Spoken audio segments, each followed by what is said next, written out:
Hello everyone, I'm glad to have you here on my channel.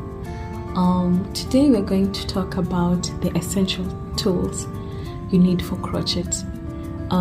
Whether you're a beginner or you're just looking to refine your toolkit, this video is going to be of help.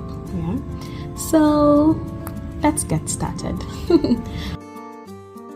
The first thing that you need to crochet is the crochet hooks, and here they are.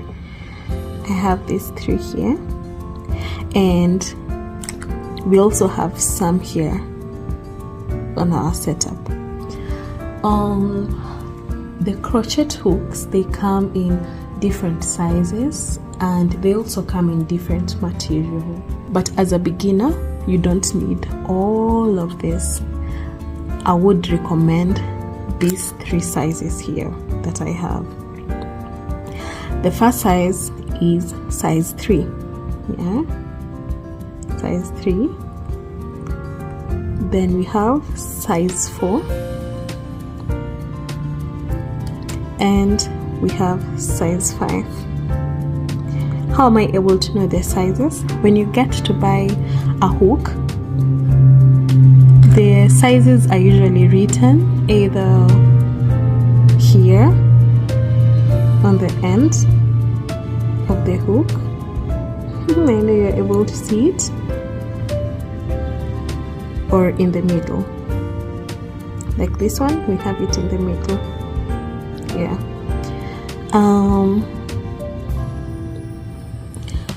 So we have the different sizes. My recommendation is the 3, just as I've mentioned, and we also have different materials. When you look at this one, it's slightly different from what we have on our setup today. This is full aluminum. The whole hook is full aluminum. This other one, the tip is aluminum, but the handle is more of plastic. Yeah, some of the handles are usually in rubber and the hook is aluminum, and some of the hooks are fully plastic or fully wooden. For a beginner, I would advise you either buy this one, which is fully aluminum in the different sizes, but a size 4 can do. If you're not in a position to buy all of them, a size 4 can do. This material that is fully aluminum is usually so smooth, and it helps with speed because of the smoothness of the handle. For this one, which is plastic, it's usually lightweight. Yeah, especially the ones that are like fully plastic, from the tip plastic all the way down, they're usually very lightweight. The only problem with one that is fully plastic is that when you're using very thick yarn, it tends to break. Yeah. The last one that we have is the bamboo or the wooden hook. I don't have them today with me, any hook in that material, but the wooden hook has a very nice grip, especially if you're using the velvet yarn or yarn that is very slippery. It is the best hook because of the grip. On to the next item, we have yarn. I have some on the setup here today. We have it in maroon and in black. Let me bring this one here for a closer view, and the material is acrylic. We have different types. Today I'll discuss 3 types.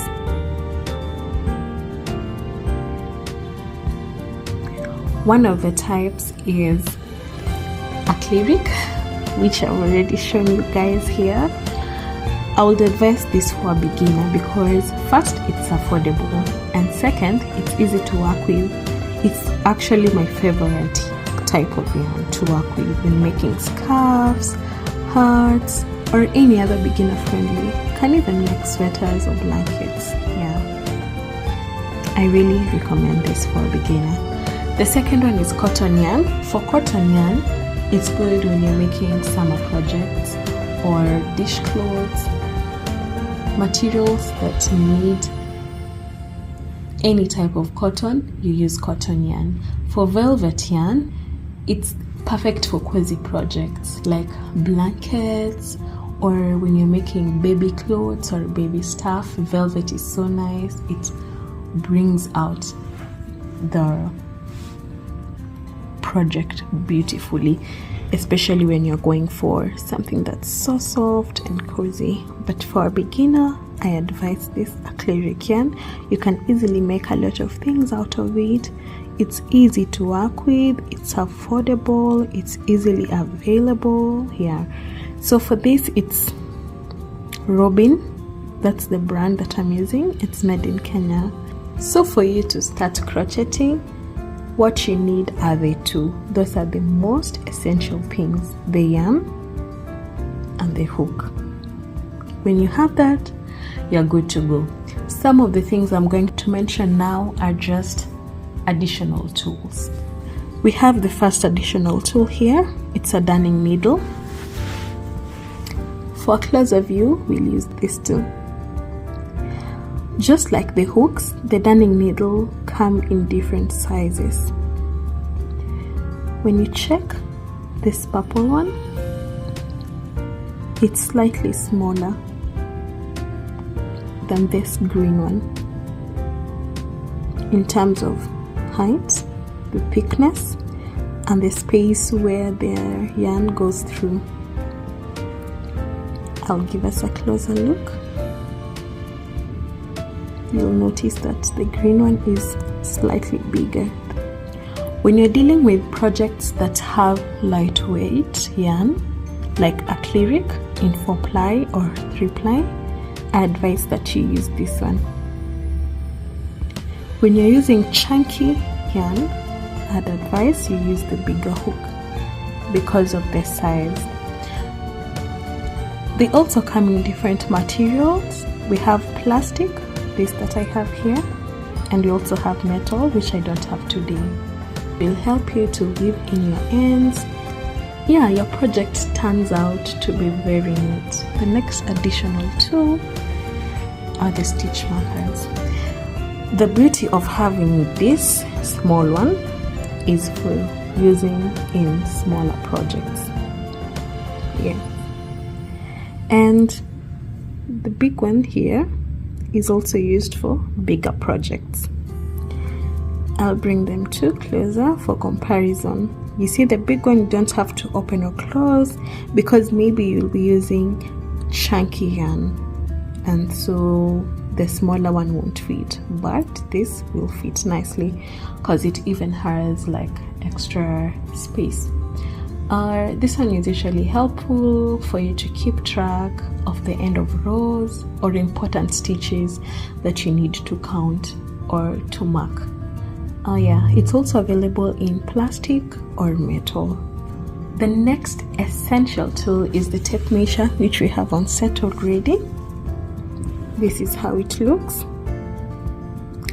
and it's marked in inches and centimeters. It's not really written in centimeters, but the other side is centimeters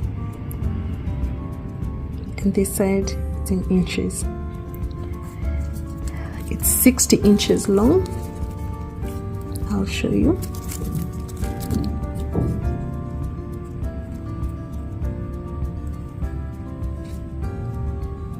It's 60 inches long and 150 centimeters long, or 150 depending on what side you're using or how you prefer to measure. For a beginner, I would advise that you measure your projects in inches.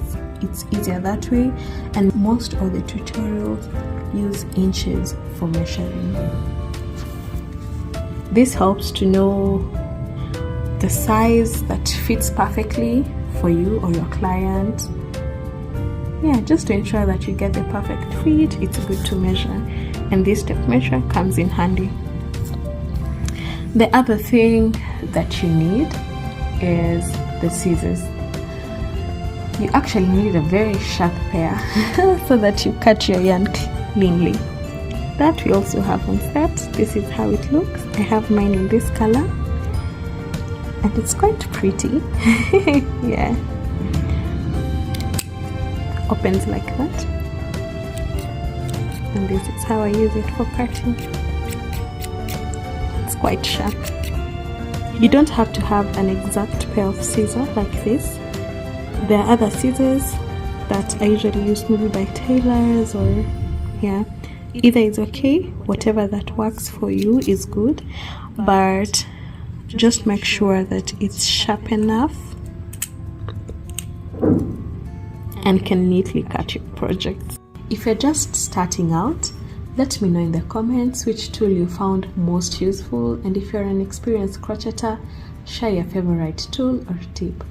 Don't forget to like, subscribe, and hit the notification bell for more crochet tips and tutorials.